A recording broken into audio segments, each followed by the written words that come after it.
Le Conseil des ministres est tenu aujourd'hui avec son Excellence Roch-Marc Christian Kaboré. Nous avons étudié un certain nombre de dossiers au titre desquels j'aimerais vous donner quelques éléments.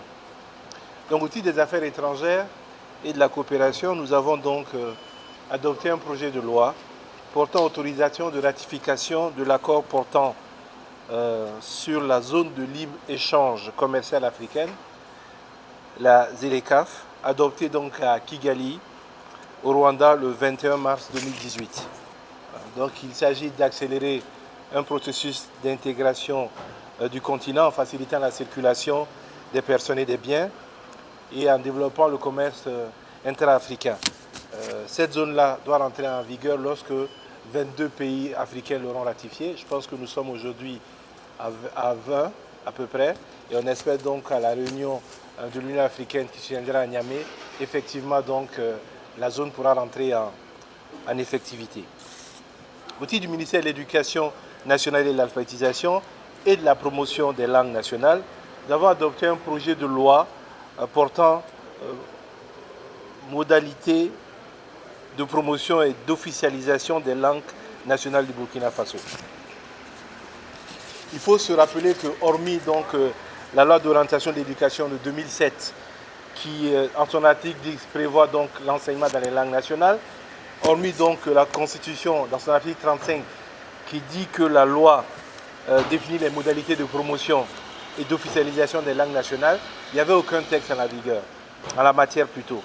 Et vous savez que le chef de l'État a voulu, avec le ministère notamment de l'Éducation nationale, mettre en valeur la promotion des langues nationales, dans le but donc de faciliter la cohésion nationale, de faciliter notre acceptation des autres et de promouvoir également un certain nombre de valeurs nationales. À ce titre, donc, ce projet de loi a été adopté afin donc de permettre une valorisation des langues nationales au niveau de notre pays. Au titre donc du ministère de l'Économie, des Finances et du Développement, nous avons adopté un décret portant création du Conseil burkinabé de l'anacarde. L'anacarde est le troisième produit d'exportation de notre pays. C'est environ 4,5% des exportations. Et en 2016, c'était à peu près 37 milliards de francs CFA de recettes.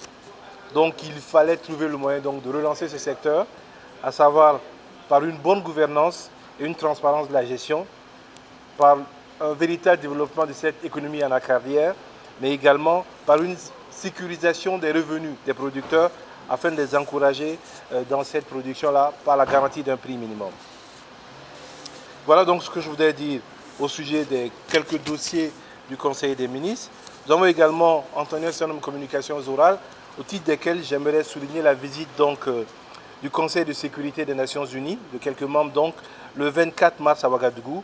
Ils auront une séance de travail avec différents acteurs, notamment les OSC, notamment le système onusien dans notre pays, le gouvernement également. Ils rencontreront donc une audience du président de Faso, leur sera accordée en fin de séjour. C'est le 24, c'est dimanche, donc il y a cette visite du Conseil de sécurité là.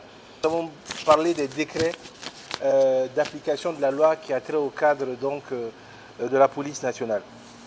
Vous savez donc qu'il y a un certain nombre de décrets qui doivent être pris et dans les engagements pris par le ministre de la Sécurité lors des rencontres avec l'UNAPOL, ces décrets-là doivent être entrés en Conseil des ministres et adoptés avant le 8 avril. Donc un certain nombre de travaux ont porté sur ces décrets-là. Il y a des orientations qui ont été données aux différents ministres porteurs de dossiers et nous devons tenir donc cet engagement qui est le 8 avril pour son adoption en Conseil des ministres.